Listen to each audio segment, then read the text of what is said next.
Todos en Santos Prados conocen sobre el temblor del 95.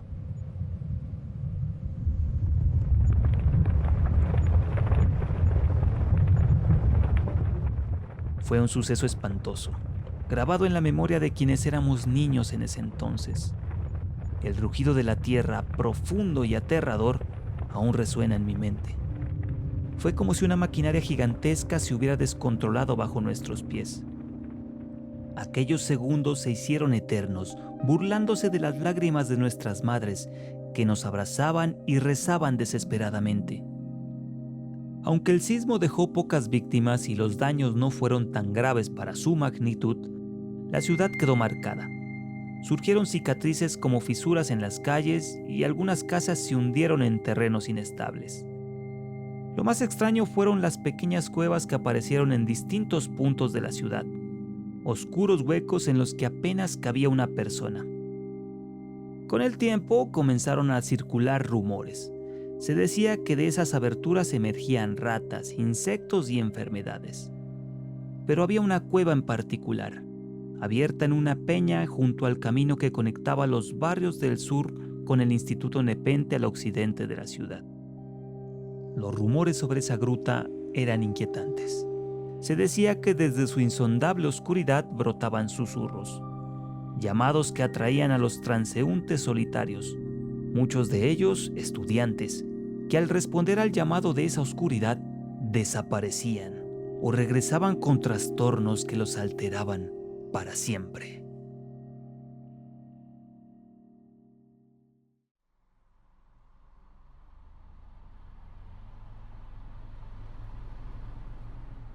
Primo Guzmán vivía en el suroriente de Santos Prados.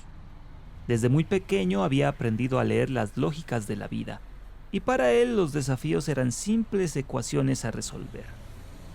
Todo lo que se proponía lo lograba, ya fuera dinero, conocimiento o cualquier otro objetivo.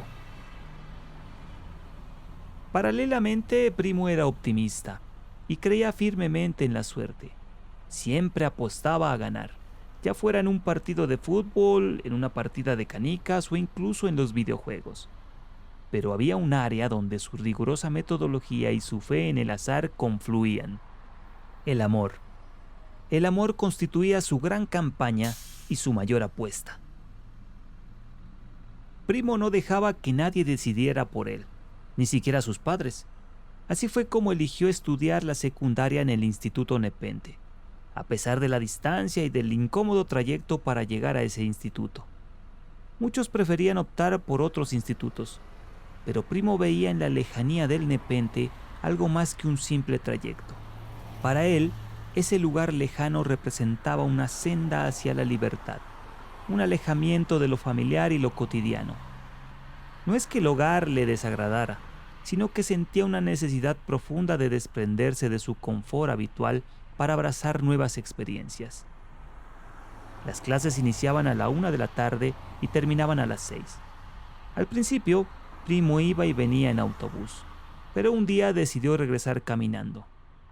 Todo iba bien hasta que pasó cerca de la cueva susurrante.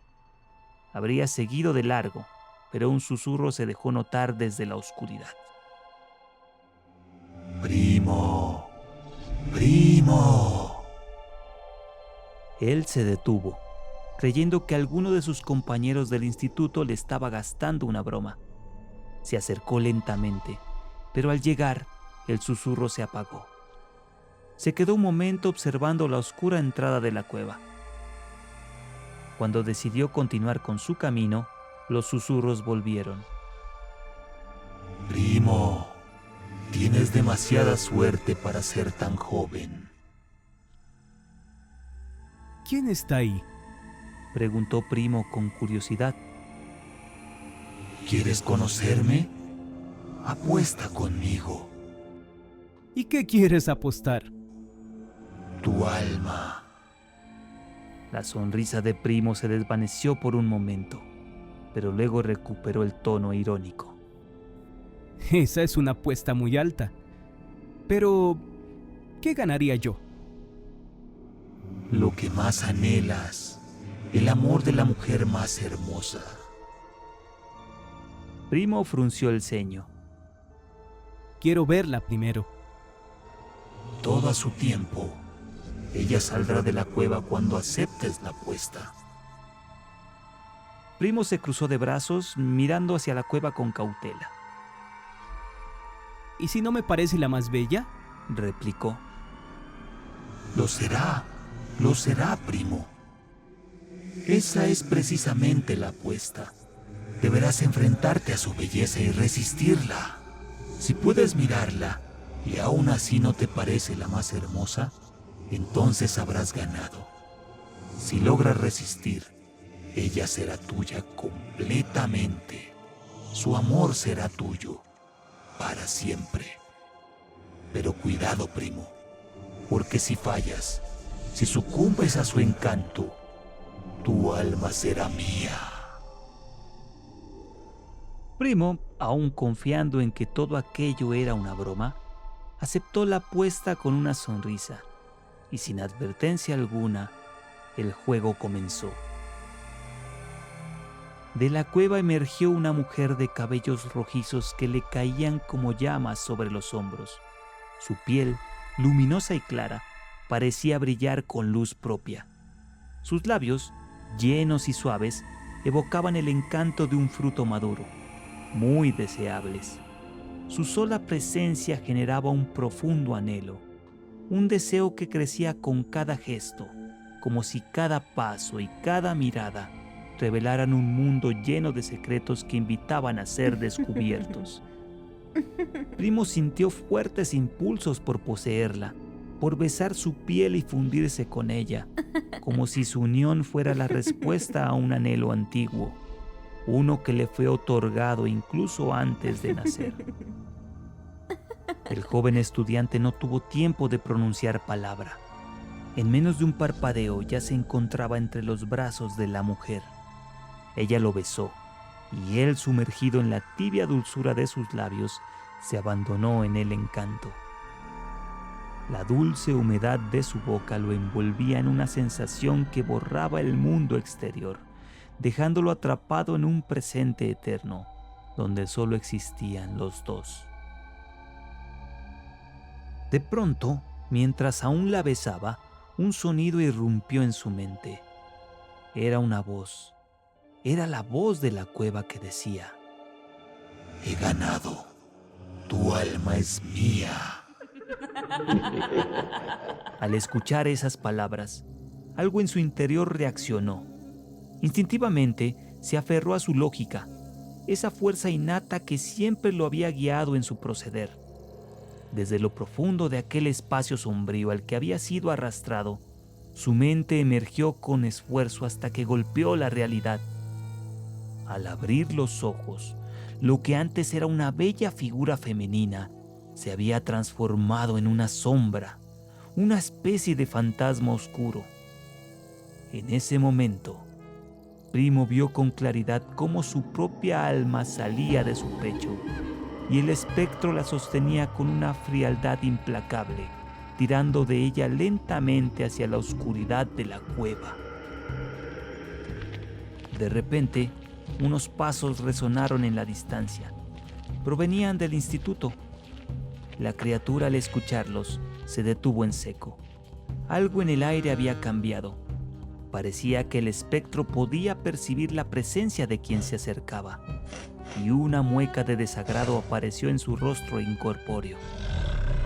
Con un gesto brusco, cortó parte del alma de Primo y se escabulló hacia la cueva. Primo, aturdido, se levantó de un salto y corrió hacia su casa, lanzando miradas nerviosas por encima del hombro, cargando con el vacío que sentía en su espíritu, como la cruel señal de que estaba incompleto.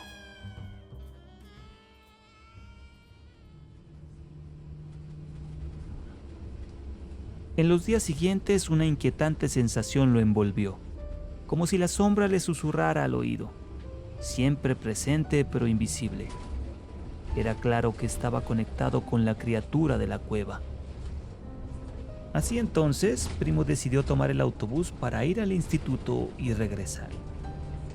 Aunque el autobús que solía tomar no pasaba cerca de la cueva, había un tramo del camino desde donde aún se podía verla a lo lejos.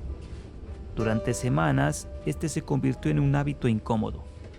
Regresar a casa lanzando miradas furtivas hacia la cueva, siempre desde la distancia, buscando algo entre el ruido del tránsito que pudiera ahogar los oscuros susurros que resonaban en su mente. Pero una tarde, mientras regresaba en el autobús, algo inesperado ocurrió. Mientras contemplaba la cueva, distinguió una figura frente a la entrada. A medida que el autobús se acercaba, el corazón le dio un vuelco. Era Javier Faisal, un compañero de clase. No había lugar para la duda. Lo reconoció al instante por las características de su morral. Un bolso de lona azul oscuro, algo desgastado y lleno de parches de colores. Al siguiente día, Primo buscó a Javier Faisal en el instituto, temiendo lo peor. Sin embargo, lo encontró, sentado en su pupitre cerca de la ventana como siempre, distraído, mirando hacia afuera como si nada hubiera cambiado. Intrigado, Primo decidió seguirlo al final de las clases. Sabía que Faisal regresaría a pie por el sendero que conducía a la cueva. Manteniendo la distancia, lo siguió con cautela, hasta que vio cómo Faisal se detenía frente a la entrada de la cueva. Desde lejos, Javier permanecía inmóvil, con una postura resignada, como si esperara algo que nunca llegaría. Conteniendo el aliento, Primo se acercó aún más, y entonces la escuchó, la voz de la cueva, profunda y retorcida. Vete de aquí, apestas, Javier. No hay lugar para ti en estos lados. Vuelve al sur y no salgas de allí nunca. En este mundo no hay lugar para seres tan simples como tú. La voz intentaba intimidar a Javier, que permanecía parado frente a la cueva, dudando. No hacía nada, pero tampoco se echaba atrás. Algo en esa escena inquietó a Primo. No conocía bien a Javier, pero verlo ahí, resistiendo sin saber cómo, encendió en él una furia inesperada. Era una sensación tan fuerte que ante el miedo se convirtió en una necesidad de actuar.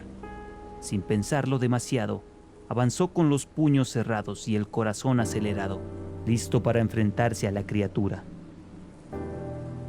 A medida que se acercaba, entendió que no era el valor lo que lo movía, sino una especie de desafío personal. Si esa cosa podía ser vencida, él sería quien lo haría. El haber visto la particular actitud de Javier ante ese ser ayudó a romper el hechizo del miedo, y ahora era cuestión de no detenerse. Maldita porquería, déjalo en paz, Gritó Primo. ¿También la escuchas? Dijo Javier sin apartar su vista de la cueva. Primo Guzmán, ¿vienes a entregarme el resto de tu alma? Susurró la voz con retorcido placer. Vete a la mierda, no te entregaré nada, Exclamó Primo. El ser oscuro emergió una vez más, pero se detuvo al recordar que Javier estaba cerca y regresó a la oscuridad de la cueva. Entonces, Primo lo entendió. La criatura sentía total aversión por Javier. Lo supo por esa notoria expresión de desagrado, la misma que el espectro había mostrado la vez anterior al escuchar esos pasos que se acercaban, los pasos de Javier Faisal. Desafiante, Primo tomó una roca del suelo y la arrojó con furia hacia la cueva. Escúchame bien, maldita cosa. Tienes algo que me pertenece, y no nos iremos de aquí hasta que me lo devuelvas. Repentinamente, el ser de la cueva se vio invadido por una sensación extraña, como si un viento helado hubiera barrido sus certezas. La voluntad de Primo, firme e inesperada, se afianzaba en el aire. La unión de su presencia con la de Javier parecía drenar la fuerza de ese espectro, dejándolo vulnerable ante algo que nunca había enfrentado. La criatura, acostumbrada a la soledad y al terror que inspiraba, sintió un miedo profundo por primera vez. Con cada latido de su ser, la sombra se retorcía, presa de una angustia que no comprendía. En un intento desesperado por aferrarse a su poder, comenzó a regurgitar el trozo de alma que le había robado a Primo. No pudo evitarlo. Aquel fragmento brillaba con luz propia y quería escapar. El ser de la cueva no pudo hacer nada por detenerlo. En un instante, ese trozo de alma regresó a su dueño, dejando al espectro tambaleándose en su oscuridad, amenazado por una sensación de impotencia que jamás había experimentado. Aún así, desde las sombras, la criatura respondió con un tono burlón y distante. Di lo que quieras, primo, pero tu alma está al descubierto. Otros te buscarán. Si no fui yo, otro te reclamará en alguna otra cueva. Y tú, Javier Faisal, ya te lo dije, no hay un lugar para ti. No guardes esperanza alguna en lo que este mundo te pueda ofrecer. No hay nada. Tú mismo lo comprobaste con Soraya. Primo hizo una señal a Javier y ambos se marcharon, aún con el terror a cuestas, pero conscientes de que algo había cambiado. La criatura había intentado acabar con ellos, pero falló, subestimando a quienes creía almas simples. En lugar de destruirlos, solo logró despertar en ellos un desafío silencioso que cada uno, de acuerdo a su carácter, asumiría a su manera.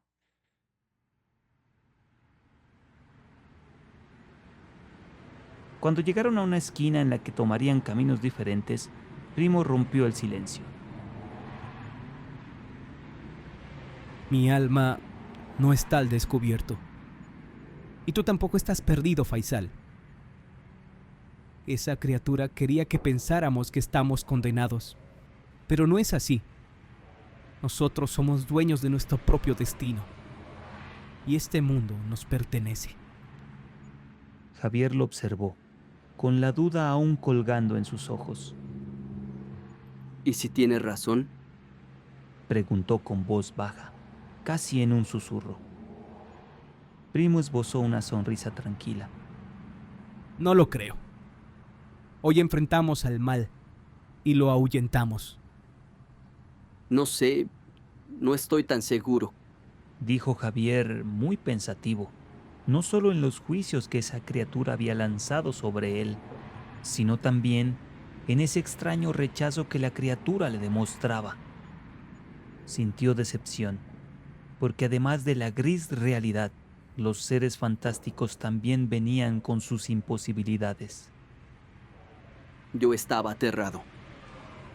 Yo también. Pero el miedo no nos detuvo, y así vencimos. Amigo.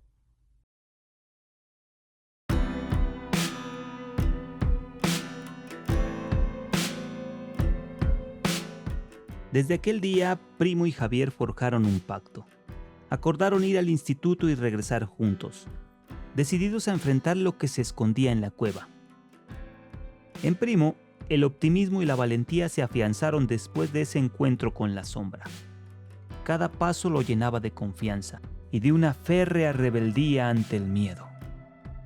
Por el contrario, la duda se arraigó más en Javier. Sus acciones se volvieron cautelosas, como si cada movimiento lo llevara a esperar lo peor. Pero en el fondo, aún había un vestigio de esperanza, un pequeño anhelo de encontrar algo propio, más allá de las advertencias de esa criatura. Con el tiempo unieron fuerzas con otros muchachos a quienes la oscuridad también había amenazado. Juntos se enfrentaron a nuevas anomalías, miraron de frente a oscuros espectros y desafiaron al mundo y sus peligros. Primo y Javier, siendo dos tipos con caminos diferentes, supieron entenderse, y en la comunión construyeron un fortín donde la esperanza, la libertad y el porvenir se alzaron como banderas ante la oscuridad del mundo.